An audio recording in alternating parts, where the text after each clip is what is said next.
आज से ठीक एक महीना यानी 30 दिन पहले 7 अक्टूबर को हरियाणा में कांग्रेस की सरकार बनाने की तैयारी चल रही थी। भूपेंद्र हुड्डा और दीपेंद्र हुड्डा 8 तारीख के नतीजों के बाद हर चीज को फिक्स कर चुके थे। शपथ लेने के लिए पंडित जी से मुहूर्त भी देखा जा चुका था। सारी चीजें फाइनल हो चुकी थी, मंत्रिमंडल भी फाइनल हो चुका था, अफसरों की तैनाती भी फिक्स हो चुकी थी और सारा तामझाम सिर्फ रात बीतने का इंतजार कर रहा था। लेकिन 8 अक्टूबर ने दीपेंद्र हुड्डा और भूपेंद्र हुड्डा के सारे सपने चकना शुरू कर दिए और हरियाणा की सियासत पूरी तरह से बदल गई। 30 दिन में दीपेंद्र हुड्डा के साथ क्या गुजरी है, 30 दिन पहले क्या हालात थे और आज दीपेंद्र हुड्डा कहां खड़े हैं, ये जानने के लिए आज की ये खरी खरी खबर आप जरूर देखिए और इसे शेयर भी जरूर करिए।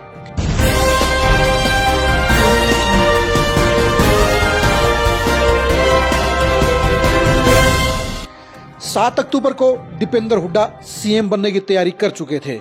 अगर कुमारी शैलजा का अड़ंगा लग जाता तो फिर भूपेंद्र हुड्डा की ताजपोशी के लिए परिवार प्लानिंग कर चुका था, मुहूर्त भी शपथ के लिए निकाला जा चुका था और अगर कुमारी शैलजा का अड़ंगा ना डलता तो उन हालात में दीपेंद्र हुड्डा मुख्यमंत्री पद की शपथ लेने की तैयारी कर चुके थे। यानी दीपेंद्र हुड्डा अपने पिछले 2 साल की प्लानिंग के पूरा होने को 100% उम्मीद लगाए बैठे थे, विश्वास लेकर बैठे थे।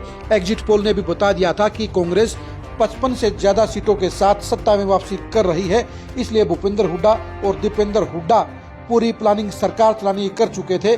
सरकार का ए से लेकर जेड तक ब्लूप्रिंट बनाया जा चुका था और भूपेंद्र हुड्डा और दीपेंद्र हुड्डा के गुलाबी गैंग के साथ उनके साथ जुड़े हुए सारे के सारे इक्के दुक्के तिक्के और बेगम तक सारे के सारे सत्ता की हिस्सेदारी के लिए पूरे ख्वाब बुन चुके थे। लेकिन 8 अक्टूबर को जब परिणाम आए तो फिर भूपेंद्र हुड्डा और दीपेंद्र हुड्डा के साथ उनके सारे गैंग के सपना चकनाचूर हो गए और वो एकदम सड़क पर आ गए। पिछले 30 दिन में दीपेंद्र हुड्डा से ये हार बर्दाश्त नहीं हो रही है और ये कहा जा रहा है, सूत्र ये बता रहे हैं कि दीपेंद्र हुड्डा उस हार के चलते डिप्रेशन में चले गए हैं। जी हाँ, दीपेंद्र हुड्डा अब 30 दिन पहले वाले दीपेंद्र हुड्डा नहीं है। इसकी वजह यह है कि पिछले 30 दिन में चुनाव हारने के बाद दीपेंद्र हुड्डा ने एक भी पॉलिटिकल कार्यक्रम नहीं किया है। जिस दीपेंद्र हुड्डा के चारों तरफ गुलाबी गैंग का जमावड़ा रहता था, जिस दीपेंद्र हुड्डा के साथ में तारा सितारा और पिटारा जैसे खंबे खड़े रहते थे, चमचे खड़े रहते थे, वही दीपेंद्र हुड्डा पिछले 1 महीने से पॉलिटिकल तौर पर गायब हैं। बेशक से 2-3 सामाजिक कार्यक्रमों में शिरकत की है, लेकिन पॉलिटिकल कार्यक्रमों से दूरी ये बता रही है कि दीपेंद्र हुड्डा को हार का झटका करारा लगा है और इस झटके कारण ही दीपेंद्र हुड्डा को ये समझ में नहीं आ रहा है कि वो करे तो क्या करें। जाहिर सी बात है, सीएम की कुर्सी उनके हाथ से निकल कर चली गई है और बेहद करीब से होकर चली गई है। जब पूरा का पूरा सिस्टम, जब सारी ब्यूरोक्रेसी और कांग्रेस में भूपेंद्र हुड्डा के सारे समर्थक राज बनाने के लिए रात गुजरने का इंतजार कर रहे थे, तो वही अब सारे का सारा सिस्टम बीजेपी के साथ में खड़ा है और बीजेपी हरियाणा में तीसरी बार सरकार बना चुकी है। सबसे ज्यादा अगर दुर्गति किसी को ही है, सबसे ज्यादा अगर किसी को झटका लगा है तो वो दीपेंद्र हुड्डा हैं। भूपेंद्र हुड्डा भी अपनी आखिरी सियासी लड़ाई लड़ चुके हैं, हार चुके हैं, लेकिन दीपेंद्र हुड्डा को वो मुख्यमंत्री नहीं बना पाए हैं। यही वजह है कि दीपेंद्र हुड्डा 30 दिन से गमगीन माहौल से गुजर रहे हैं। दीपेंद्र हुड्डा ना किसी से मिलते हैं, ना किसी से बातें करते हैं और पॉलिटिकल तौर पर उन्होंने सिस्टम में भागीदारी छोड़ दी है। यानी दीपेंद्र हुड्डा आज की तारीख में घर में बंद चल रहे हैं। उन्होंने पॉलिटिकल सारी कमान छोड़ दी है। जो दीपेंद्र हुड्डा मुख्यमंत्री बनने के लिए पूरी तैयारी कर चुके थे, जो दीपेंद्र हुड्डा अपनी सरकार के पूरे सिस्टम को फिक्स कर चुके थे, जो दीपेंद्र हुड्डा अपने आप को मुख्यमंत्री मानकर 6 महीने से सो रहे थे, वही दीपेंद्र हुड्डा आज सड़क पर आ चुके हैं। उनकी पॉलिटिक्स को करारा झटका लगा है और दीपेंद्र हुड्डा की पॉलिटिक्स अर्श से फर्श पर आ गई है। यही वजह है कि दीपेंद्र हुड्डा को पिछले 30 दिन से नींद नहीं आ रही है, क्योंकि उनका सबसे बड़ा सपना चकनाचूर हो गया है और अब दोबारा मुख्यमंत्री बनने का ऐसा माहौल पैदा होना बनना मुमकिन नजर नहीं आता है, क्योंकि पिता भूपेंद्र हुड्डा के बलबूते पर दीपेंद्र हुड्डा तमाम पॉलिटिकल अवरोधों को दूर करते हुए, तमाम रुकावटों को दूर करते हुए कांग्रेस के अंदर अघोषित मुख्यमंत्री पद के दावेदार बन गए थे। 6 महीने तक हरियाणा में हिसाब मांगो यात्रा के जरिए दीपेंद्र हुड्डा ने खुद को मुख्यमंत्री के तौर पर प्रोजेक्ट भी कर दिया था। उनके साथ में हजारों लोगों की भीड़ चल रही थी।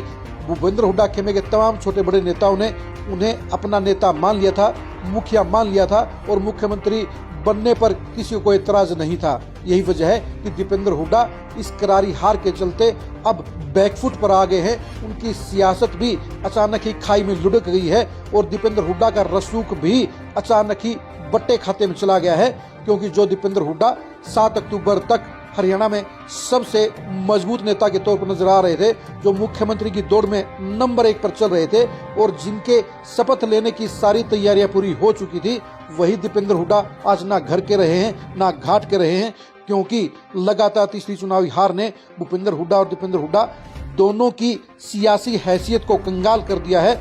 दोनों के दमकम की पोल खुल चुकी है और दोनों की अब सियासत खतरे में पड़ गई है। भूपेंद्र हुड्डा उम्र के उस पड़ाव पर पहुंच चुके हैं जो अगले 5 साल तक दीपेंद्र हुड्डा की रखवाली करने में मजबूत नजर नहीं आती है और दीपेंद्र हुड्डा अपने बलबूते पर इतने काबिल और इतने बलशाली नजर नहीं आते हैं कि वो अपने बलबूते पर कांग्रेस को चला सकें। और ये भी बात है कि कांग्रेस हाईकमान भी अब हुड्डा परिवार को और पावरफुल बनाने के लिए हरियाणा में पार्टी कमान सौंपने के लिए तैयार नहीं है। यही वजह है कि दीपेंद्र हुड्डा आज की तारीख में घर में बैठकर रह गए हैं। उनका फ्यूचर भी सवालों के घेरे में आ गया है और यही वजह है कि दीपेंद्र हुड्डा लगातार टेंशन में चल रहे हैं और उनकी टेंशन का कोई इलाज भी नहीं है, क्योंकि दीपेंद्र हुड्डा ने वो सबसे बड़ा पद खो दिया है जो पॉलिटिक्स में सबसे पावरफुल माना जाता है, जो हरियाणा की पॉलिटिक्स में सबसे बड़ा पद माना जाता है।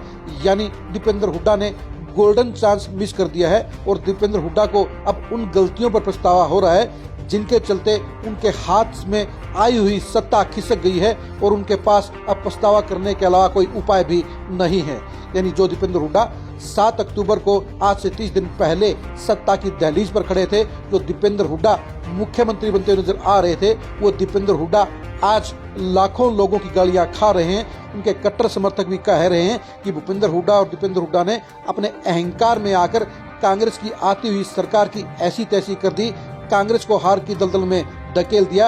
अगर भूपेंद्र हुड्डा और दीपेंद्र हुड्डा कुमारी सैलजा के साथ सेटिंग करके चलते, उनको 2-4 सीटें और दे देते, तो ऐसे में उनका क्या बिगड़ता, कांग्रेस की सरकार पक्की आ जाती। लेकिन भूपेंद्र हुड्डा और दीपेंद्र हुड्डा ने अहंकार में आकर कुमारी सैलजा को हाशिए पर धकेलने का काम किया और कुमारी सैलजा की नाराजगी ने सत्ता का बंटाधार कर दिया और भूपेंद्र हुड्डा और दीपेंद्र हुड्डा के साथ कांग्रेस की पक्की सरकार का बैंड बजाने का काम कर दिया, उसे सत्ता से बेदखल करने का काम कर दिया। यही वजह है कि दीपेंद्र हुड्डा को आज जितनी गालियां जाट वोटर दे रहे हैं, उतनी गालियां तो आज की तारीख में दुष्यंत चौटाला को भी नहीं पड़ रही हैं, क्योंकि दुष्यंत चौटाला का किस्सा पुराना हो चुका है और अब दीपेंद्र हुड्डा सबसे बड़े जाटों की नजरों में खलनायक बन गए हैं। यही वजह है कि दीपेंद्र हुड्डा आज की तारीख में कहीं भी पर्दे के सामने नजर नहीं आते हैं और 30 दिन से वो गुमशुदा की तरह हो गए हैं। उनकी पॉलिटिक्स के ऊपर सवालिया निशान लग गया है, क्वेश्चन मार्क लग गया है और उनकी सियासत अब सवालों के घेरे में आ गई है।